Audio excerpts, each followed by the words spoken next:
नाज़रीन, हम अपनी गुज़श्ता बहुत सारी वीडियोस में इस बात का जिक्र कर चुके हैं कि यहूदी दजाल को अपना मसीहा मानते हैं, यानी वो शख्स जो इनकी रहनुमाई करते हुए इन्हें पूरी दुनिया पे गलबा अता करेगा। ऐसा क्यों है कि वो दीन इस्लाम की हक्कानियत से वाकिफ होते हुए भी एक ऐसे मसीहा का इंतजार कर रहे हैं जो इन्हें पूरी दुनिया की बादशाहत दिलाए, चाहे इसके लिए कैसा भी जुल्म क्यों न रवा रखना पड़े। आज हम अपनी इस वीडियो में इसी मौजू का गहराई से जायजा लेंगे और देखेंगे कि यहूदी ऐसे किसी मसीहा का इंतजार क्यों कर रहे हैं जो जुल्म और बर्बरियत की हर हद को पार कर जाएगा। नाज़रीन, पूरी दुनिया पे यहूदी गलबे की ख्वाहिश दरअसल फकत एक ख्वाहिश ही नहीं है, बल्कि अपनी पुरानी अजमत को दोहराने की एक बड़ी शातिराना कोशिश है, जिसके लिए यहूदी किसी भी हद तक जाने को तैयार है। असल में पुरानी अजमत की ये दास्तान हजरत दाऊद अलैहिस्सलाम और इनके बेटे हजरत सुलेमान अलैहिस्सलाम के दौर से ताल्लुक रखती है, जब हजरत दाऊद अलैहिस्सलाम के जमाने में यहूदी कौम को अल्लाह रब्बुल इज़्ज़त ने बड़ी अजमत और सरबुलंदी से नवाजा था और हजरत दाऊद अलैहिस्सलाम की हुकूमत और बादशाहत पूरी दुनिया पे कायम हो गई थी। यहाँ तक कि इनके बेटे हजरत सुलेमान अलैहिस्सलाम के ताबे तमाम चरिंद परिंद, हैवानात, हवाएं और जिन्नात कर दिए गए थे और ये अल्लाह की तरफ से इनको अता करदा एक मौजज़ा था। हजरत दाऊद अलैहिस्सलाम और इनके बेटे हजरत सुलेमान अलैहिस्सलाम का यही वो दौर है जो यहूदियों को उभारता और उकसाता रहता है कि वो दोबारा अपनी उसी अजमत की कहानी को दोहराएं और पूरी दुनिया पे वैसे ही हुकूमत करें जैसे हजरत दाऊद अलैहिस्सलाम के जमाने में थी। अल्लाह रब्बुल इज़्ज़त ने यहूदियों को इसकी बशारत दी थी, मगर इस शर्त के साथ कि अगर वो सरकशी और नाफरमानी को छोड़ दें और अल्लाह रब्बुल इज़्ज़त के अहकाम की मुकम्मल इताअत करें। लेकिन यहूदी कौम की सरिश्त के बारे में जैसा कि आप जानते हैं और हम आपको बता भी चुके हैं कि ये किस कदर जिद्दी, नाफरमान और सरकश कौम है। इसके बावजूद ये अपने आप को गुनाहों से आजाद और जन्नत का हकदार समझते हैं और इसके लिए वो ये जानते हुए भी कि जो दज्जाल आएगा वो दरअसल शैतान का साथी होगा, वो इसी का इंतजार कर रहे हैं ताकि वो मादी ताकत के बलबूते पर पूरी दुनिया पे यहूदी गलबे के ख्वाब को शर्मिंदा ताबीर कर सके। यहूदी मजहबी पेशवा, जिन्हें रब्बी भी कहा जाता है, वो इस सारे अमल में पेश हैं और आम यहूदी इस बात पे यकीन रखते हैं कि अल्लाह हमारे साथ है तो हम कामयाब होंगे, जबकि इनके यहूदी मजहबी पेशवा दरपर्दा शैतान से हाथ मिला चुके हैं और शैतान की इताअत कबूल कर चुके हैं। ये हकीकत है कि दुनिया भर में शैतानी मजहब के फरोग के पीछे भी इन्हीं यहूदियों का हाथ है, क्योंकि यहूदी मजहब में जादू को भी मुकद्दस दर्जा दिया जाता है और ये जादू के बलबूते पर भी लोगों को गुमराह करने की कोशिशें करते रहते हैं। जादू शैतानी हथियार है। इन्होंने ये कोशिश नबी करीम सल्लल्लाहु अलैहि वसल्लम की ज़ात अक़दस पर भी की थी, जिससे अल्लाह रब्बुल इज़्ज़त ने अपने प्यारे महबूब को बचा लिया था।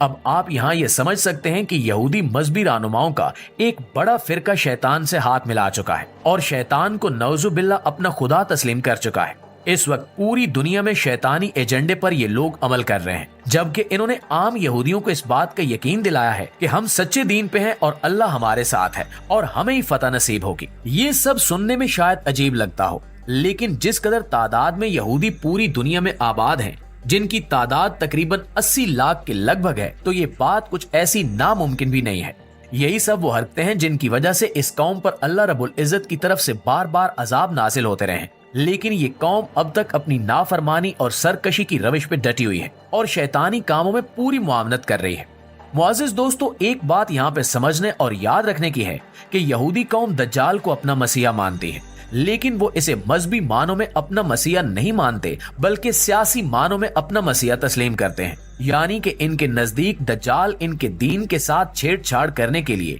या इनके दीन को दुरुस्त करने के लिए नहीं आएगा, बल्कि दज्जाल इनके सियासी गलबे को पूरी दुनिया पे कायम करने के लिए आएगा और इसीलिए ये बेताबी से इसका इंतजार कर रहे हैं। जैसा कि आपने कुछ वीडियोस में देखा होगा कि यहूदी दीवारे गिरिया पर जमा होकर रोते हुए दुआएं करते पाए जाते हैं और कहते हैं कि वो मसीहा जल्दी आ जाए और इसी की दुआ करते हैं। इनसे इनकी मुराद उसी दज्जाल और कज़ाब मसीहा के जल्दी ज़हूर की है कि वो जल्द अज जल्द आए और यहूदी गलबे को पूरी दुनिया पे कायम करे। इसके साथ साथ यहूदी इस बात का अकीदा भी रखते हैं कि जब दज्जाल आएगा तो वो इनका आखिरी दौर होगा और वो पूरी दुनिया का भी आखिरी दौर होगा और उसके बाद कयामत बहुत नजदीक आ जाएगी। यही वजह है कि आप दुनिया में जारी किसी भी जंग को उठाकर देख लें तो इसके पीछे यहूदी ज़हनी कार फरमा नजर आएगा और यहूदी साजिशें और रेशा दवानियां हर जंग की जड़ों में आपको मिलेंगी। जंगों को भड़काने से यहूदियों का मकसद ये है कि जितनी जल्दी और ज्यादा जंगें होंगी और जितना ज्यादा दुनिया का निजाम दरम बरम होगा,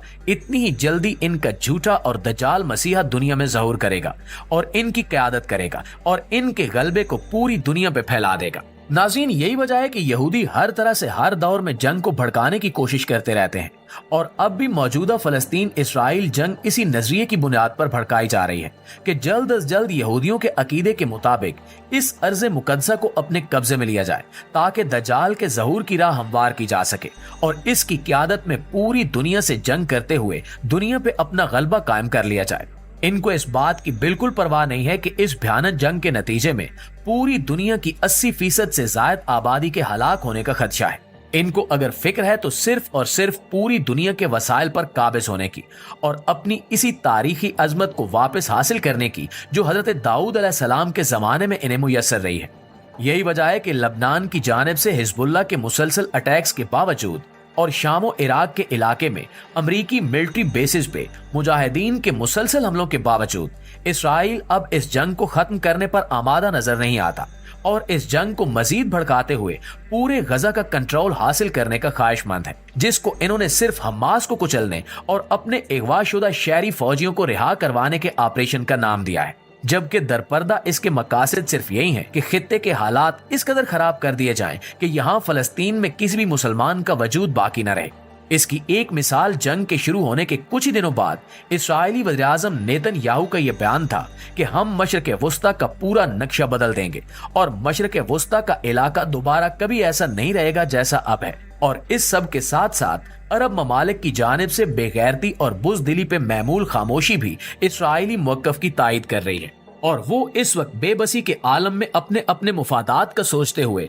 गजा के मजबूर और मुसीबत ज़दा मुसलमानों की नस्ल कुशी का मंजर देख रहे हैं। आने वाले दिनों में ये जंग कहां तक जाएगी ये तो जाहिर है कि आने वाला वक्त ही बताएगा, लेकिन वसीयत मुसलमान हमारा अकीदा है कि इस सारी जंग के आखिर में यहूदियों को ही शिकस्त होगी और इंशाअल्लाह अल्लाह की रहमत से पूरी दुनिया पे इस्लाम का बोलबाला होगा, क्योंकि खैर और शर की जंग अजल से चलती रही है, लेकिन शर इसमें कभी भी हतमी तौर पर नहीं जीत सकता और फतह हमेशा और हमेशा सिर्फ और सिर्फ हक की होगी और हक की होती आई है।